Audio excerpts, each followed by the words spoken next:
ابھی ابھی رجب کا مہینہ جو شہر حرام ہے، حرمت والا مہینہ ہے، ہم پر سے گزرا۔ ابھی ہم شعبان کے مہینے میں ہیں۔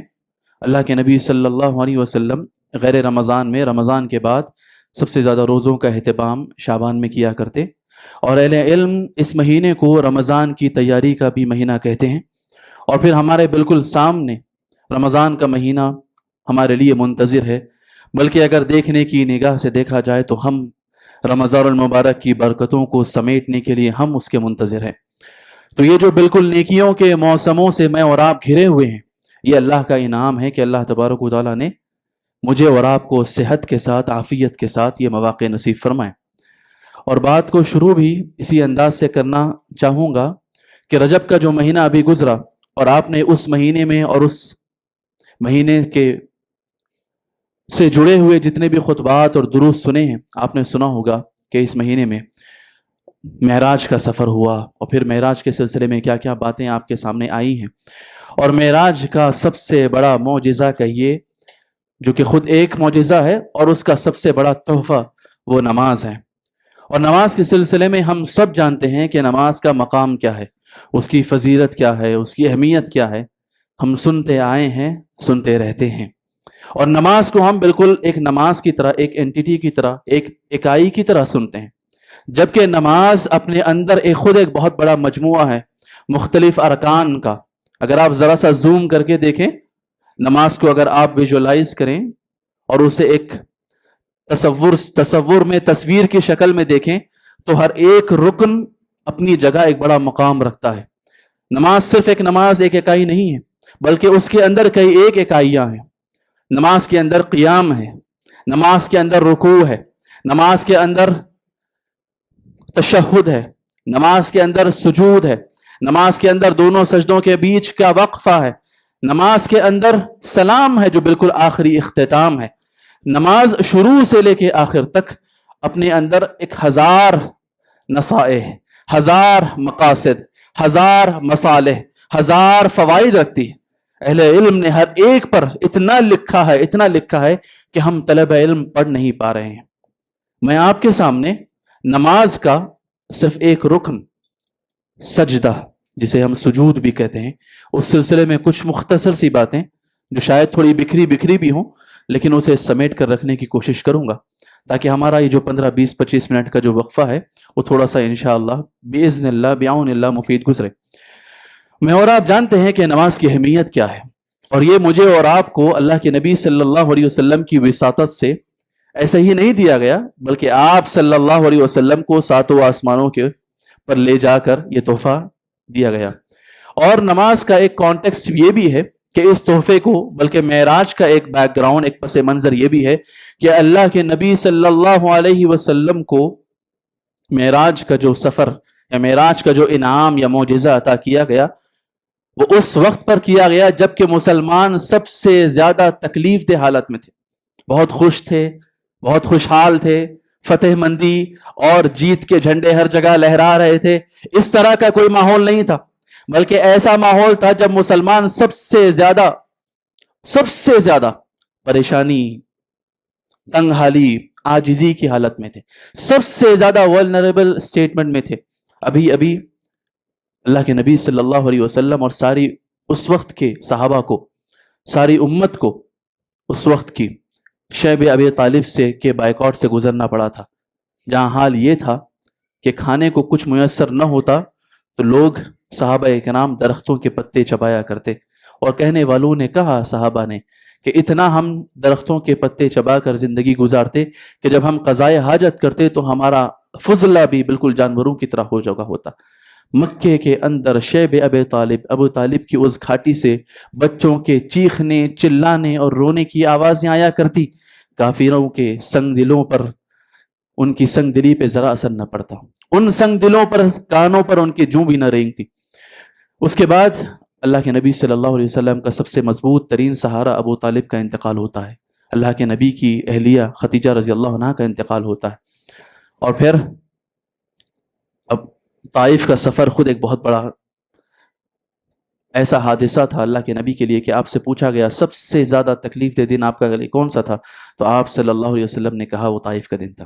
مختصراً یہ کہ 1000 تکلیفوں کے بعد جب اللہ تبارک و تعالیٰ نے آپ کو تسلی کے لیے اپنے قریب بلایا، اتنا قریب کہ سدرۃ المنتہا، آج تک جہاں کسی نے قدم نہ رکھا، نہ کسی جن نے، نہ کسی انس نے، نہ کسی فرشتے نے، وہاں آپ صلی اللہ علیہ وسلم وہاں تک پہنچے، اور پھر آپ کو 2 تحفوں سے نوازا گیا، ایک نماز ہے اور ایک وہ ہے کہ بشارت کہ آپ کی امت میں سے جو کوئی بھی شرک سے پرہیز کرے گا اور شرک کے بغیر اگر وہ اللہ کے پاس جاتا ہے تو اللہ تبارک و تعالیٰ محض اس کی توحید پر اسے بخشش کریں گے۔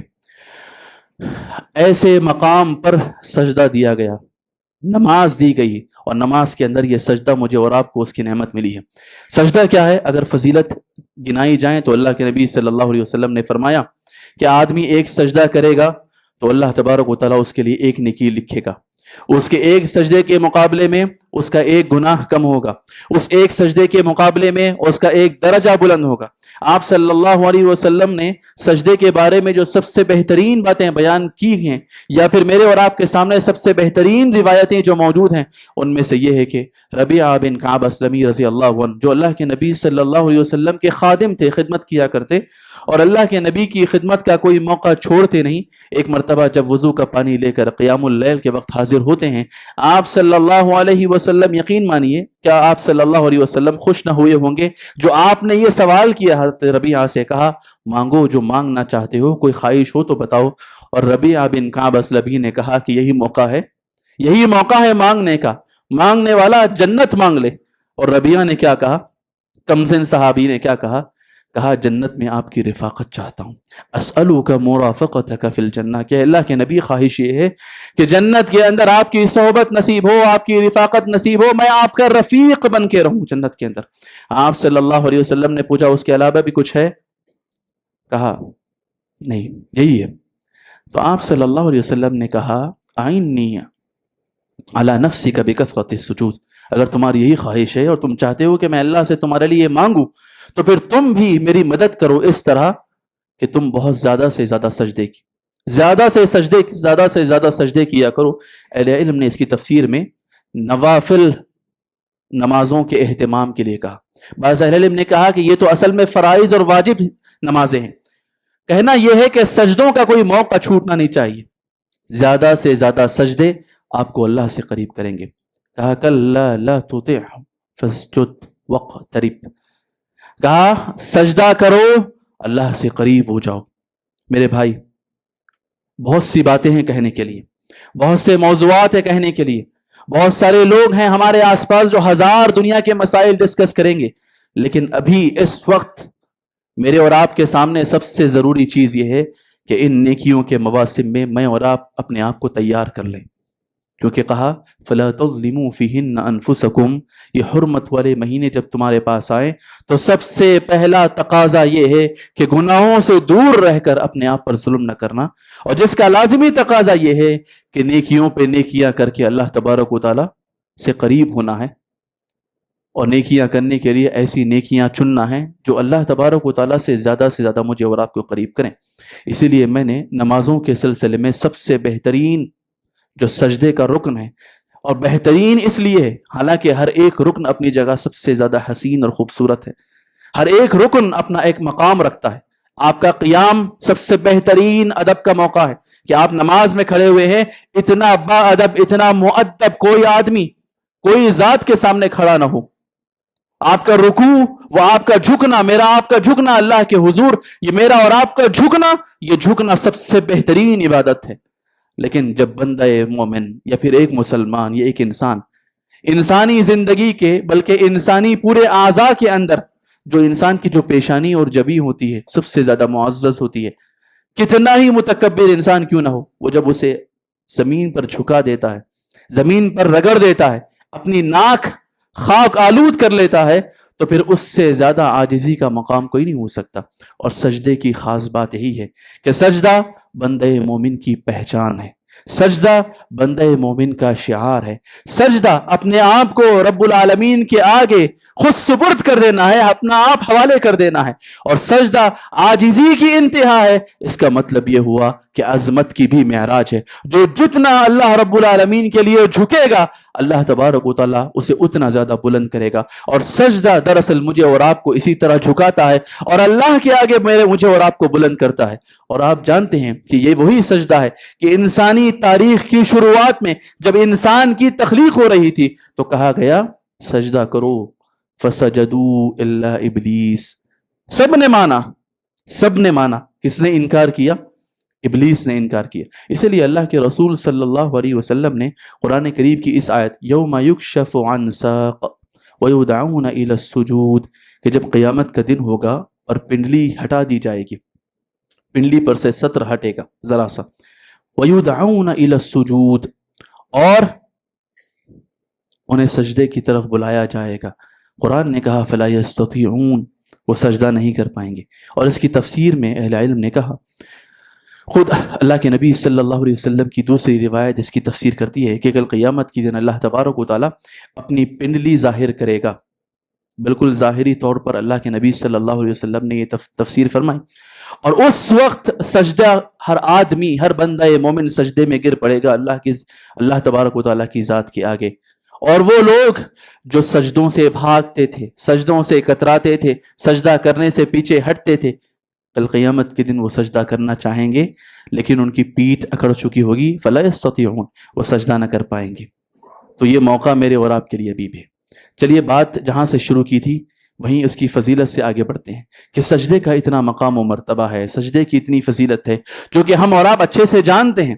لیکن کیا میں اور آپ سجدے کی معنویت کو بھی سمجھتے ہیں کہ سجدہ میرے اور آپ کی زندگی میں کیا تھوڑی سی بھی تبدیلی لا رہا ہے؟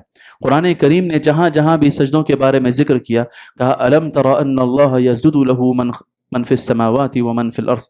کیا آپ نہیں دیکھتے کہ اللہ تبارک و تعالیٰ کے لیے زمین و آسمان اور کائنات کی ہر چیز سجدہ کرتی ہے. والشمس والقمر والنجوم والجبال، کہا چاند، سورج، ستارے اور یہ پہاڑ، یہ سارے کے سارے اللہ تبارک و تعالیٰ کے حضور سجدہ ریز ہوتے ہیں اور ہر انسان سجدہ کرتا ہے. اور اس کے بعد اولم یرو، اس کے بعد دوسری روایت میں کہا کہ ہر ایک مخلوق اللہ تبارک و تعالیٰ کے لیے سجدہ کرتی ہے. یتفیأ ظلالہ من الیمین والشمائل سجدا للہ وہم داخرون، کہ اللہ کے آگے سجدہ کرتے ہیں. اور اس کے بعد فرشتوں کے بارے میں کہا کہ یہ لوگ بھی اللہ کے حضور سجدہ کرتے ہیں. اور پھر کہا لا یستکبرون، کہ فرشتوں کی جو مقدس اور مبارک جماعت ہے یہ بھی اللہ کے حضور سجدہ کرتی ہے. اور یہ کیا نہیں کرتی ہے؟ کبر نہیں کرتی ہے، گھمنڈ نہیں کرتی ہے. یہ اللہ کی عبادت سے کترا کر سب سے بڑا گھمنڈ تو یہ ہے کہ انسان اللہ سے منہ موڑ لے اور دوسرا اس کے اندر کبر کی صفت نہ پائی جائے. کیوں؟ کیونکہ سجدہ ریزی اس بات کی بالکل متضاد کیفیت ہے، بالکل اپوزٹ کیفیت ہے کہ ایک بندہ اگر سجدہ ریز ہو رہا ہے تو اس کا مطلب یہ ہے کہ وہ اس وقت دنیا کی سب سے زیادہ عاجزی والی پوزیشن میں ہے، دنیا کی سب سے زیادہ ذلت والی پوزیشن میں ہے. اور یہ ذلت اور یہ نیاز مندی اللہ کے حضور ہم اپنے آپ سے اختیار کرتے ہیں کہ اس سے بڑا شرف کیوں نہیں. اب آپ یہ دیکھیے کہ اگر ایک بندہ مومن کو اس بات کا حکم دیا جائے کہ وہ دن میں 5 مرتبہ جب نماز ادا کرتا ہے تو ان 5 مرتبہ کی نمازوں میں کئی ایک مرتبہ وہ سجدے میں گرتا ہے اور اللہ کے حضور اپنی عاجزی کا اعتراف کرتا ہے، اور اس کے بعد جب وہ نماز سے فارغ ہوتا ہے تو اس طرح خلاص کہہ کر آگے بڑھتا ہے کہ اس کا کبر، اس کا غرور، اس کا گھمنڈ، اس کا میں پنا، اس کی انا اور اس کی انانیت کبھی اس کا پیچھا نہیں چھوڑتی. وہ مسجد سے باہر نکلتا ہے، وہ دوبارہ اپنے کبر میں واپس لوٹتا ہے. اسے کسی بھی نعمت کو اپنے آپ کے لیے نسبت کرنے میں کوئی مسئلہ نہیں محسوس ہوتا.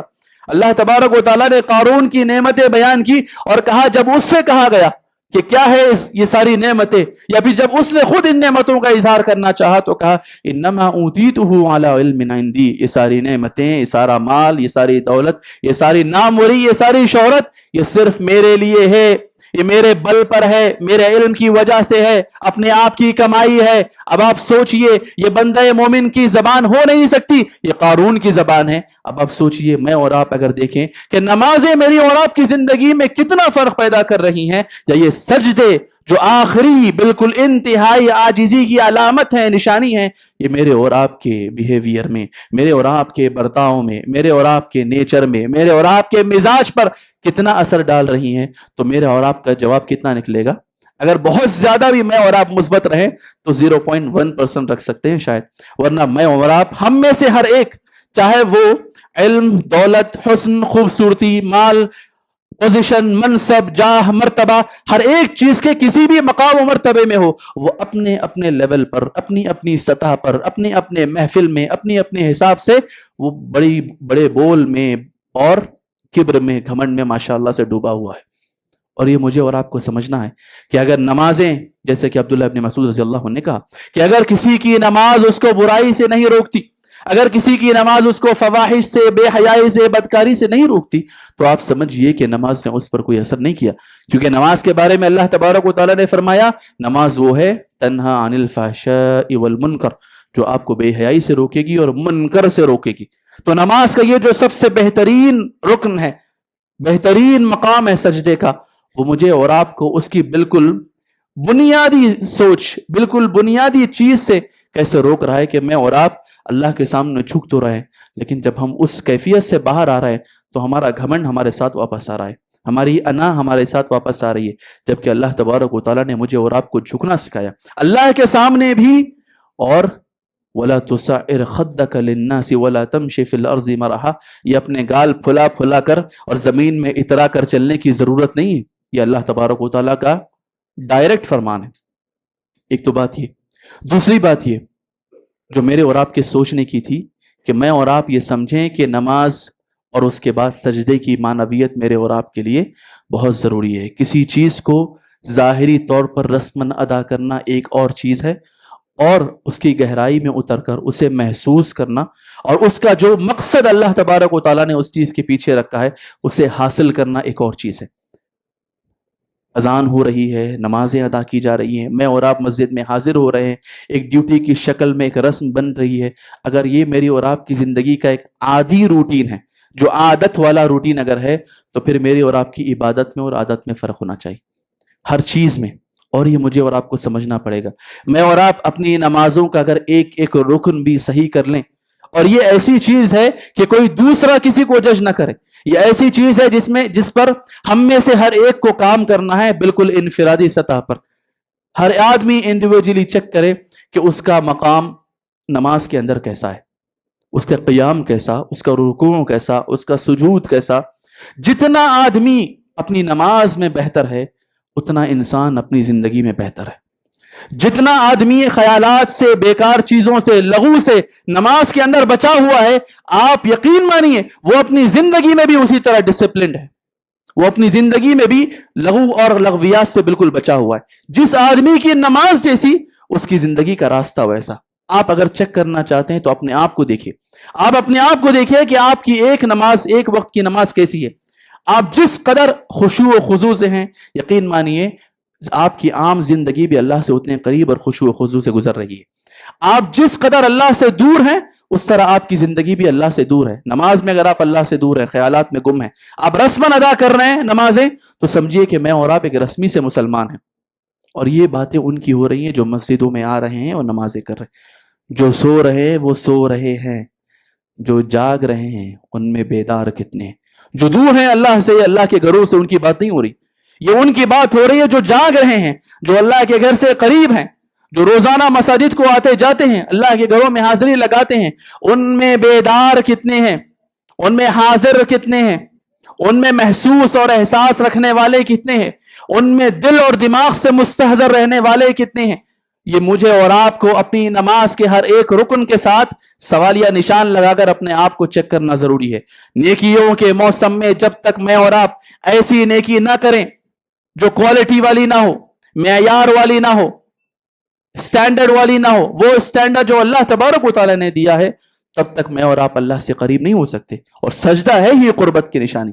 میں نے جیسے آپ کو بتایا اللہ سے قریب لے جا کر اللہ کے نبی کو یہ تحفہ دیا گیا، اور آپ کو پتا ہے نماز یہ اللہ سے قربت کی نشانی ہے، یہ ہم کلامی ہے اللہ تبارک و تعالیٰ سے۔ اللہ کے نبی صلی اللہ علیہ وسلم نے فرمایا انما یناجی ربہ، کہ بندہ اپنے رب سے گفتگو کرتا ہے، سرگوشی کرتا ہے، بات چیت کرتا ہے، اور اس ساری بات چیت، ساری سرگوشی اور سارے ایک دو طرح کا، ایسا نہیں کہ یہ ون وے کنیکٹ ہے، یہ دونوں طرح کا کنورسیشن ہے۔ سورہ فاتحہ آپ نے سنی ہے بار بار کہ کس طرح اللہ تبارک و تعالیٰ جواب دیتا ہے، اور اس پوری کنورسیشن، گفتگو، بات چیت اور مناجات کے درمیان نماز کی سجدہ وہ ایسا مقام ہے جب بندہ اللہ تبارک و تعالیٰ سے سب سے زیادہ قریب ہوتا ہے۔ اللہ کے نبی صلی اللہ علیہ وسلم نے فرمایا کہ بندہ اپنے رب سے سب سے زیادہ قریب تب ہوتا ہے اقرب ما یکون العبد من ربہ وہو ساجد، جب بندہ کہاں ہوتا ہے؟ سجدے کی حالت میں ہوتا ہے۔ جب آپ اور میں سجدے کی حالت میں ہوں، امام اللہ اکبر کہے، میں اور آپ سجدے میں چلے جائیں، آپ ایک لمحے کے لیے سوچئے کہ میرا اور آپ کا یا میری اور آپ کی کیفیت سجدے میں کیا ہے۔ سب سے پہلے تو ظاہری ادب، ہر چیز کا حسن یہ ہے کہ اس چیز کو سب سے بہترین انداز میں کیا جائے۔ 1000 رکعتیں نماز پڑھ لیں، لوگ 15 شعبان میں ہزاروں رکعتیں نماز پڑھتے ہیں، رجب کی نمازیں ہوتی ہیں، معراج کی نمازیں ہوتی ہیں۔ فلا تظلموا فیہن انفسکم کہا گیا، ہم نے رسم بنا لیا۔ میں نے معراج کا ذکر بھی اس لیے کیا، میرا موضوع نہیں ہے لیکن میں آپ سے کہنا چاہتا ہوں، معراج آپ یہ دیکھیے، میں نے پس منظر اسی لیے بیان کیا، انتہائی سخت اور شدت کے حالات میں اللہ کے رسول کو بلا کر ہمتیں دی گئی اور ایک نیا حوصلہ دیا گیا، پھر ایک نماز جیسی سب سے بھاری بھرکم ذمہ داری دی گئی پوری امت پر ڈالنے کے لیے، اور وہ مشن دے کر اللہ کے نبی کو واپس بھیجا گیا کہ جس مشن کے لیے آپ شاید تھوڑا بہت اوپر نیچے ہو رہے ہوں، آئیے اور آپ کو انرجی دے کر آپ کو واپس بھیجتے ہیں۔ ہم نے اور آپ نے معراج کو کیا بنا لیا؟ پورے بر صغیر میں آپ اٹھا کر دیکھ لیجئے، مسجدوں میں صرف قصہ گوئی ہوتی ہے، اللہ کے نبی ایسا آئے، اللہ کے نبی ویسا گئے، اللہ کے نبی یہ ہوا، اللہ کے نبی یہ ہوا۔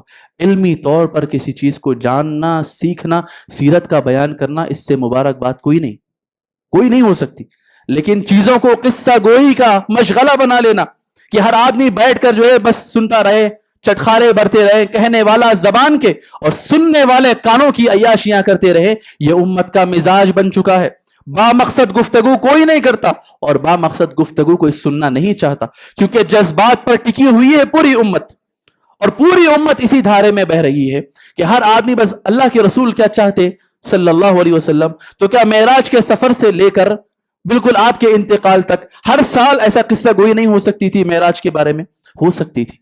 میں آپ کے سامنے موضوع سے ہٹ کر یہ جو بات کہہ رہا ہوں، یہ اس لیے کہہ رہا ہوں کہ مجھے اور آپ کو سمجھنا ہوگا ہر عبادت کے پیچھے، ہر بندگی کے پیچھے، اور ہر بندگی کی چھوٹی سی چھوٹی جزئیات اور ہر ایک مائنیوٹ ڈیٹیلز کے پیچھے اللہ تبارک و تعالیٰ نے مقصد رکھا ہے۔ سجدے کا یہ چھوٹا سا رکن جو ایک مختصر سی، کتنے فٹ پر میں اور آپ ادا کرتے ہوں گے، کتنا اسکوائر فٹ ہوگا اس پہ میں اور آپ اپنی پیشانی رکھتے ہوں گے، سبحان اللہ۔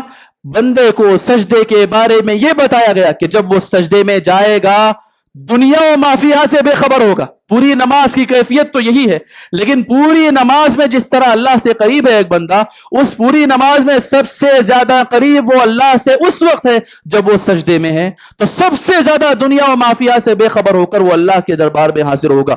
اس معاملے میں میں بھی کمزور، آپ بھی کمزور، کہ میرے اور آپ کے خیالات امام کے اللہ اکبر کہنے سے جو شروع ہوتے ہیں، زندگی بھر کا حساب و کتاب میں اور آپ نماز کے سلام پھیرنے تک کہہ لیتے ہیں۔ یہ عام تنقید نہیں ہے، اسے مجھے اور آپ کو سمجھنا ہوگا۔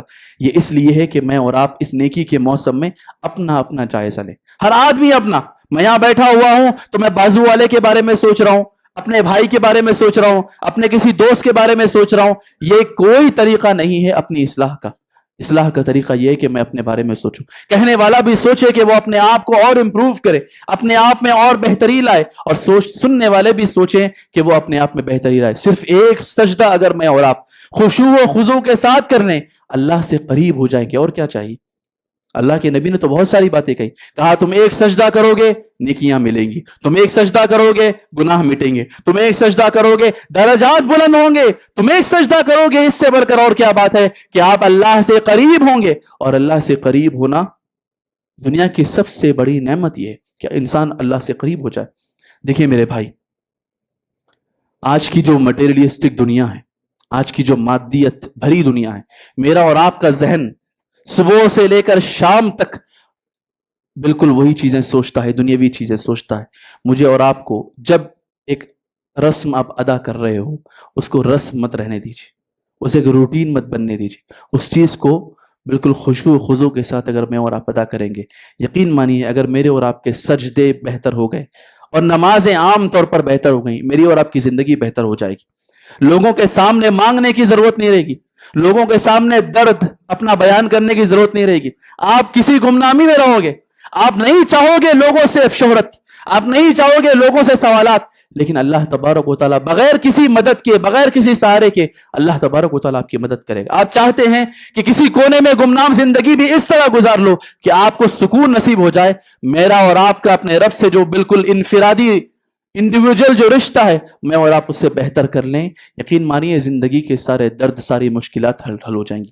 اللہ کے نبی صلی اللہ علیہ وسلم کو آتے جاتے لوگ ستایا کرتے، کوئی تانا دیتا، کوئی طنز کرتا، کوئی تیر مارتا، تانوں کے، زبانوں کے زخم سے چھلنی کرنا چاہتے۔ اللہ تبارک و تعالیٰ نے فرمایا وَلَقَدْ نَعْلَمُ، ہم جانتے ہیں اللہ کے نبی، اَنَّكَ يَضِيقُ صَدْرُكَ بِمَا يَقُولُونَ، آپ کا دل، آپ کا سینہ تنگ ہوتا ہے ان کی باتوں سے جو وہ آپ سے کہہ رہے ہیں۔ کیوں؟ آپ ان کے پیچھے بھاگ رہے ہیں انہیں جہنم سے بچانے کے لیے، آپ ان کے پیچھے بھاگ رہے ہیں ان کی خیر خواہی کے لیے، اور یہ ہے کہ آپ کی سازشیں کر رہے ہیں، آپ کو مارنے کے در پہ ہیں، آپ کو ستانے کے در پہ ہیں، کوئی موقع نہیں چھوڑتے ہیں۔ کوئی شاعر کہہ رہا ہے، کوئی پاگل کہہ رہا ہے، کوئی مجنوں کہہ رہا ہے، آپ جہاں جا رہے ہیں چار لوگ پیچھے لگے ہوئے ہیں، ستانے کی ہر حدیں پوری کر رکھیں۔ یہ اللہ کے نبی نماز پڑھ رہے ہیں، اللہ کے گندگی اور غلاظت ڈال رہے ہیں، کیا کیا نہیں کیا اللہ کے نبی نے۔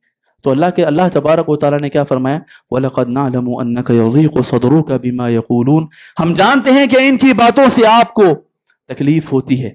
کسی صحابی نے کبھی یہ نہیں کہا، اللہ کے نبی کو روتے ہوئے بہت سے لوگوں نے دیکھا، اللہ کے لیے آنسو بہاتے ہوئے بہت سے لوگوں نے دیکھا، روایتیں بھری پڑی ہیں، لیکن کسی نے کبھی یہ نہیں کہا کہ اللہ کے نبی ڈر کر روئے ہوں، اللہ کے نبی پریشان ہو کر رہے ہوں، اللہ کے نبی گھبرا دے ہوں لوگوں کی تکلیفوں سے۔ نہیں، سبحان اللہ، دنیا کا سب سے بڑا بطل، دنیا کا سب سے بڑا ہیرو، دنیا کا سب سے بڑا شجاع، دنیا کا سب سے بڑا بہادر اللہ کا نبی تھا، جو اللہ کے لیے ضرور رویا، لیکن کبھی ان دشمنوں کی رات دن کی تکلیفوں سے کبھی نہیں رویا۔ لیکن دل کی دھڑکنیں جو اللہ تبارک و تعالیٰ سنتا ہے۔ میں یہ کو کہنا چاہ رہا ہوں، لوگ ہمیشہ آ کر اپنی تکلیفیں بیان کرتے ہیں، میں آپ سے کہنا چاہ رہا ہوں آپ کی زندگی میں جو تکلیفیں ہیں، جو مشکلات ہیں، جو کوئی نہیں جانتا، جو دل کی دھڑکنیں سننے والا سبحان اللہ اللہ رب العالمین ہے۔ آپ کے عزائم ہوں، جو نامکمل ادھورے خواہشات ہوں، آپ کے نامکمل پروجیکٹ ہوں، یا آپ کچھ اور کرنا چاہتے تھے نہ کر پائے ہوں، وہ ساری باتیں اللہ تبارک و تعالیٰ جانتا ہے۔ اور آپ یقین رکھیے اس آیت کو اپنے آپ پر بھی فٹ کیجئے، کیونکہ اللہ کے نبی کے بعد ساری امت پر یہ آیت فٹ ہے، اپلیکیبل ہے، اور مجھے اور آپ کو یہ ڈائریکٹ ایڈریس کرتی ہے۔ کہا وَلَقَدْ نَعْلَمُ أَنَّكَ يَضِيقُ صَدْرُكَ بِمَا يَقُولُونَ۔ اگر آپ سوچتے ہیں کہ ان کافروں کی، ان دشمنوں کی، ان دشمنان اسلام کی باتوں سے آپ کا دل تنگ ہو رہا ہے، روزانہ آئے دن آپ اخبار پڑھ رہے ہیں، آئے دن مختلف نیوز دیکھ رہے ہیں، آئے دن آپ مختلف حالات سن رہے ہیں، کوئی تانا کس رہا ہے، کوئی فلمیں بنا رہا ہے، کوئی ڈرامے بنا رہا ہے، کوئی آپ کے خلاف 10 قسم کی باتیں کر رہا ہے، کوئی آپ کو دہشت کا نشان بنا رہا ہے، بہت کچھ لوگ کریں گے، کرتے رہیں گے، یہ چیزیں کبھی ختم نہیں ہوگی۔ کرنا کیا ہے؟ قرآن نے اس کے بعد کہا فَسَبِّحْ بِحَمْدِ رَبِّكَ، اپنے رب کی حمد و ثنا بیان کیجئے، وَقُمْ مِنَ السَّاجِدِينَ، سجدہ کرنے والوں میں سے ہو جائیے، آپ سجدہ کرنے والے بن جائیے۔ یہ ساری چیزیں آپ کو ذرا برابر بھی یہ ساری چیزیں آپ کو افیکٹ کرنے والی نہیں، ذرا برابر بھی ان ساری چیزوں کا آپ پر کوئی وبال آنے والا نہیں۔ سبحان اللہ، سجدہ میرے اور آپ کے لیے ہمت ہے، سجدہ میرے اور آپ کے لیے ڈھال ہے، سجدہ میری اور آپ کی کل قیامت کے دن نشانی ہے۔ اللہ کے نبی صلی اللہ علیہ وسلم نے فرمایا کل قیامت کے دن آدم علیہ السلام سے لے کر آخری انسان موجود ہوگا کل قیامت کے دن۔ پہچان لوں گا میں اپنی امتی کو کیسے؟ کہا غرم محجلین، وضو کے آثار چمک رہے ہوں گے، سیماہم فی وجوہہم من اثر السجود، ان سجدوں کے نشانات کل قیامت کے دن نظر آئیں گے۔ یہ ہماری نشانی ہے، یہ ہماری پہچان ہے، لیکن کیا یہ ہماری پہچان ظاہری طور پر ہے کہ میں اور آپ سجدوں کے گٹے لیے پھریں، سجدوں کے نشان لیے پھریں؟ نہیں، یہ اس لیے ہے کہ یہ میرے اور آپ کے ایمان کو تازہ کرے، یہ میرے اور آپ کے ایمان میں اور مضبوطی دیں، یہ مجھے اور آپ کو اپنے رب سے قریب کرے۔ اگر یہ مجھے اور آپ کو اپنے رب سے قریب نہیں کر رہے تو پھر کتنا ہی بڑا گٹھا کیوں نہ ہو میری اور آپ کی پیشانی پر، تو سمجھیے کہ بس یہ ایک فارمیلٹی ہے، ایک رسم ہے جو مسلمان مسجدوں میں جا کر نبھا آتے ہیں، بنا آتے ہیں، بس اور کچھ نہیں۔ میں آپ کے سامنے کچھ وقت میں نے زیادہ لیا، معذرت خواہ ہوں، لیکن میں آپ سے یہ کہنا چاہتا ہوں، یہ جو موقع ہے، موسم مواقع ہے، جو مواسم ہیں نیکیوں کے، یہ میرے اور آپ کے لیے سال بھر کا بوجھ اتارنے کا موقع ہے۔ اپنے آپ کو تیار کیجئے، اللہ سے دعا کیجئے اللہ تبارک و تعالیٰ مجھے اور آپ کو نیک توفیق دے کہ میں اور آپ اپنے آپ کو جتنا اپنے رب سے قریب کر لیں، دنیا کی ساری مشکلات ہوا ہو جائیں گی، دنیا کے سارے معاملات ہوا ہو جائیں گے، لوگوں کی ساری دشمنیاں ہوا ہو جائیں گی۔ اللہ سے دعا ہے کہ اللہ تبارک و تعالیٰ مجھے اور آپ کو کہنے سننے سے زیادہ عمل کرنے کی توفیق نصیب فرمائے، جس قدر ہو سکے مجھے اور آپ کو اللہ تبارک و تعالیٰ سے قریب ہونے کی توفیق نصیب فرمائے، کیونکہ میرا اور آپ کی بالکل کامیابی کا معیار یہی ہے کہ میں اور آپ اپنے رب کو راضی کتنا کر لیتے ہیں۔ اللہ سے دعا ہے کہ اللہ تبارک و تعالیٰ مجھے اور آپ کو ایک بنائے، نیک بنائے، ہماری صفوں میں اتحاد پیدا فرمائے، ہمارے دلوں سے کدورت، بغض، نفرت، دشمنی، حسد، ان سارے جذبات کو پاک فرمائے، اور اللہ تبارک و تعالیٰ جنت کی جو منزل ہے، جو راستہ ہے، اس تک مجھے اور آپ کو ایک ساتھ آگے بڑھ کر منزل تک پہنچنے کی توفیق نصیب فرمائے۔ اللہ تبارک و تعالیٰ سے دعا ہے کہ اللہ تبارک و تعالیٰ اپنے فضل و کرم سے میرے اور آپ کی آخری سانسوں کو سجدے کی کیفیت نصیب فرمائے۔ اللہم آمین۔ بارک اللہ لنا ولکم فی القرآن العظیم ونفعنا وإیاکم بما فیہ من الآیات والذکر الحکیم، انہ تعالی جواد کریم ملک بر رؤوف رحیم رب حلیم۔